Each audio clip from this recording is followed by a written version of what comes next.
Vous savez, c'est un peu l'objet de mon livre, Touba, Destin d'une ville-monde. Et je voudrais, avec votre autorisation, profiter de l'occasion pour adresser mes salutations à toute la communauté mouride, particulièrement au Khalife général des Mourides, mais de manière plus générale à toute la Ummatul Islamiyya et à la nation tout entière.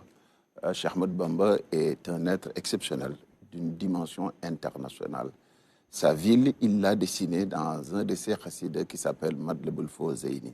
Et de ce point de vue-là, avoir Touba, qui est aujourd'hui la première ville du point de vue spatial et la seconde du point de vue économique comme du point de vue population, pose énormément de problèmes.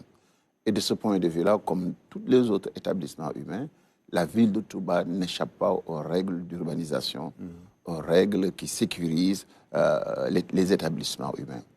Les défis sont multiples.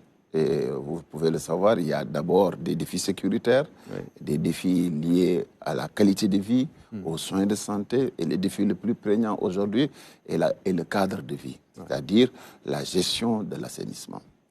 Vous savez, au début du siècle dernier, beaucoup de capitales du monde, et même on peut aller plus loin, même dans la Rome antique, les cités ont toujours été confrontées par rapport au développement des populations à la gestion des eaux usées domestiques et des eaux pluviales. Londres en a fait un gros problème parce qu'à l'époque, tout était déversé dans la Tamise et cela créait des problèmes de santé, des problèmes de putréfaction.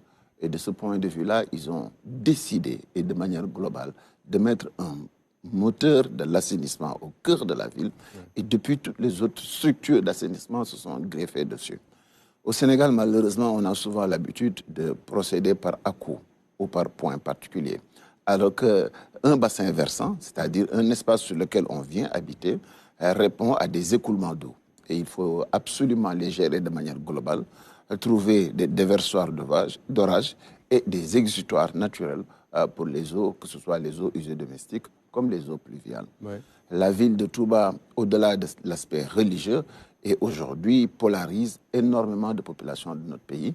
Et de ce point de vue-là, il est, à mon avis, plus qu'urgent qu'un vrai programme d'assainissement qui prend en compte la gestion totale du bassin versant et qui caractérise aujourd'hui la prise en charge et des eaux pluviales comme des eaux usées domestiques, puisse nous permettre de trouver des solutions à long terme pour au moins qualifier le cadre de vie. Ouais, le président de la République promet d'en faire une priorité.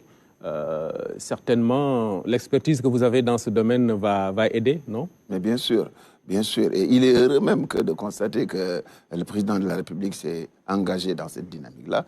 Je pense que c'est la voie.